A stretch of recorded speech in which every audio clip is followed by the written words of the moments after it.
は何の事件がありましたか？ここの物件は、はいここの場所ではい殺人事件があったはい事故物件になります。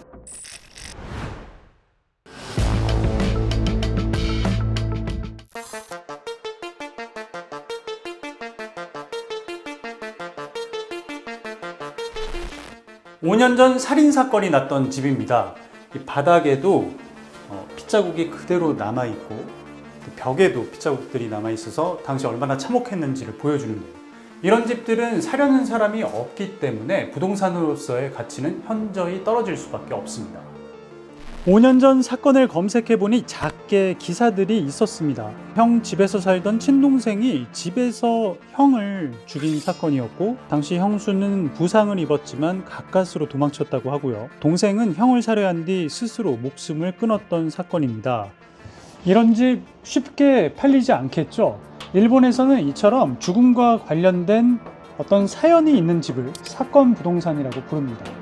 만약 내가 갖고 있는 집에서 사건이 일어나서 사람이 죽었다.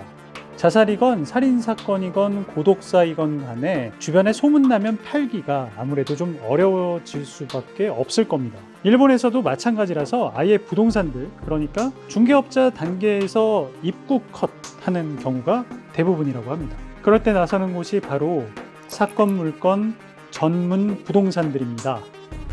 買わないところが多いですね。はい。うちはこういった事故物件を専門にやらせていただいているので、こういった物件ばかりをですね。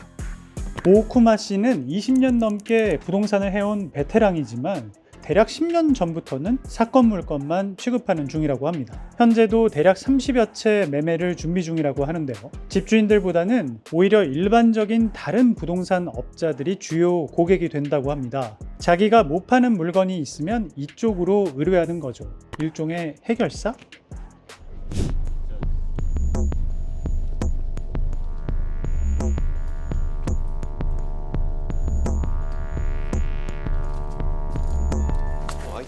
入れない。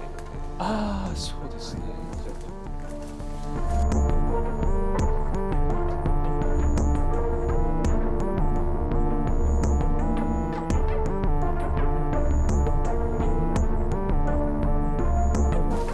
高齢者だから多分整理ができなかった感じですかね。そうですね。よくある。ああ、そうですか。はい。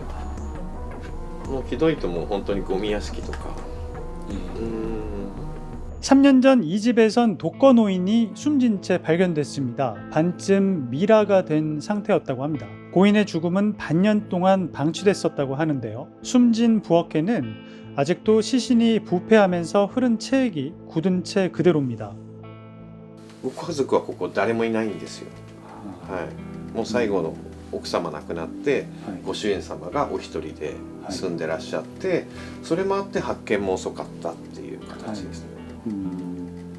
아내로 보이는 가족의 사진과 함께 불단도 보입니다. 아마 아내분이셨던 것 같은데 아침마다 이렇게 뭐 종땡 치고 아내를 그리워하며 고독하게 살았을 고인의 집. 이런 집들은 주변보다 시세가 저렴합니다. いないからっていうことですね。で売却して国に、はい、戻すと。いくらですかね。300万ぐらいとか。300万。 전문 부동산은 이런 집을 저렴하게 매입한 뒤에 리모델링하거나 아예 부수고 새로 짓습니다. 이 주택의 경우는 차가 들어올 수 없는 좁은 골목 끝에 있기 때문에 새로 지을 수는 없다고 하는데요. 이런 경우 리모델링을 한다고 합니다.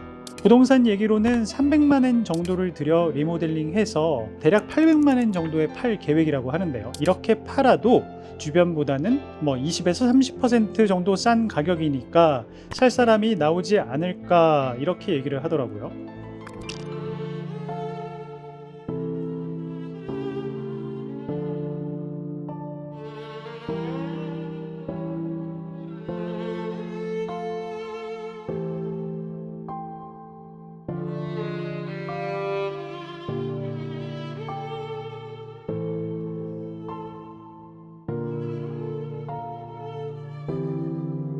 그래서 지금은 완전히 새롭게 태어난 집.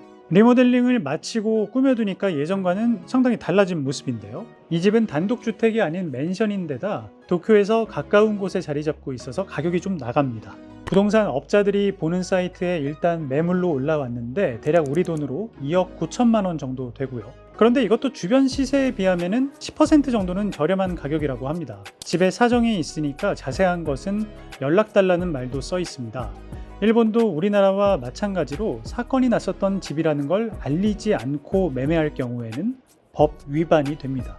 이 부동산은 구매자가 나서면 함께 공양을 드린다고 하는데요. 누군가가 숨진 집에서 산다는 걸 꺼림칙하게 여길 수 있으니까 성부를 기원하면서 의식을 치르는 겁니다.